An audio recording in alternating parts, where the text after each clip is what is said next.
What's up, fam? I have a question. Do you allow yourself to dream?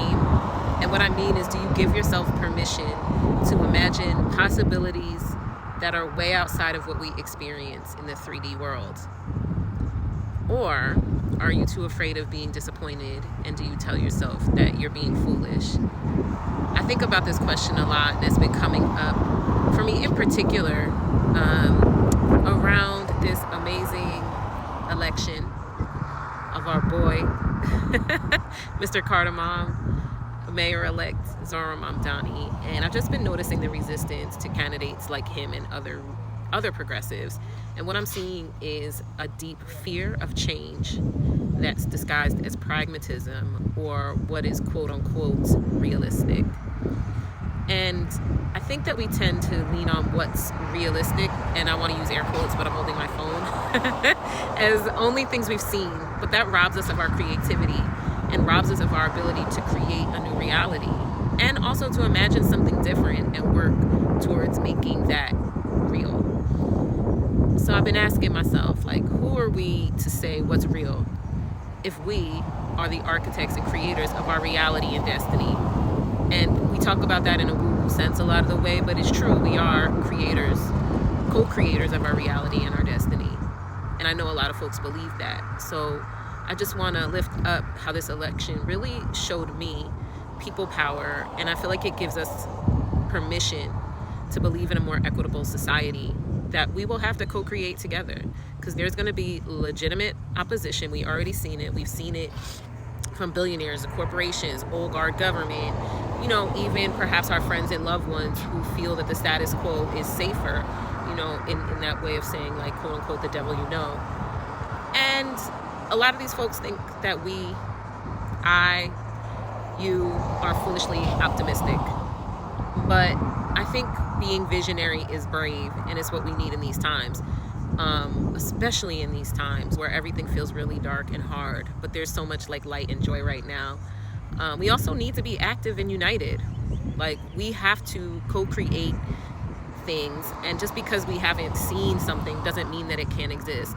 And I think about our ancestors and, like, did they imagine that we would be in a world with smartphones and AI, or even televisions and airplanes? I don't know, maybe.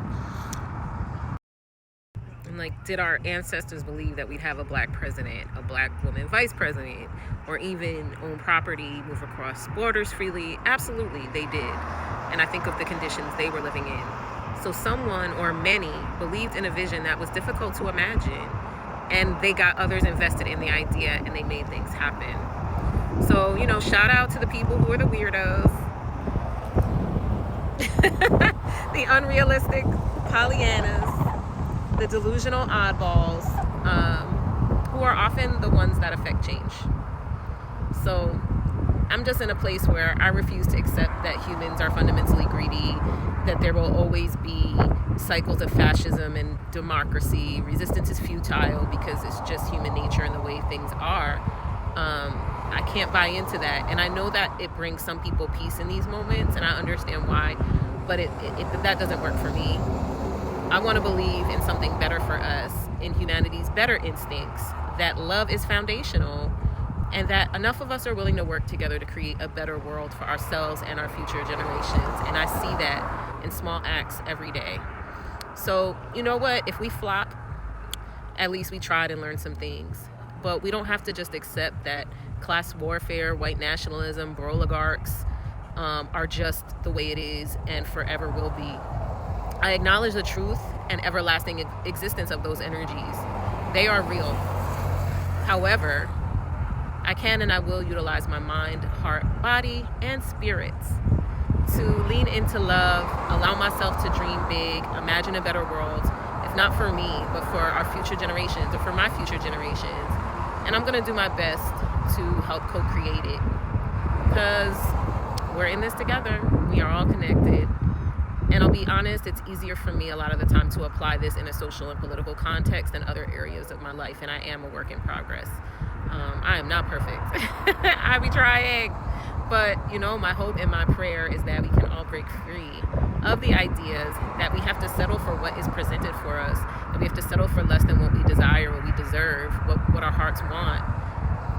And I pray that we open up ourselves to the possibility and potential reality of abundance, magic, and love. Take good care of yourselves and each other. Peace.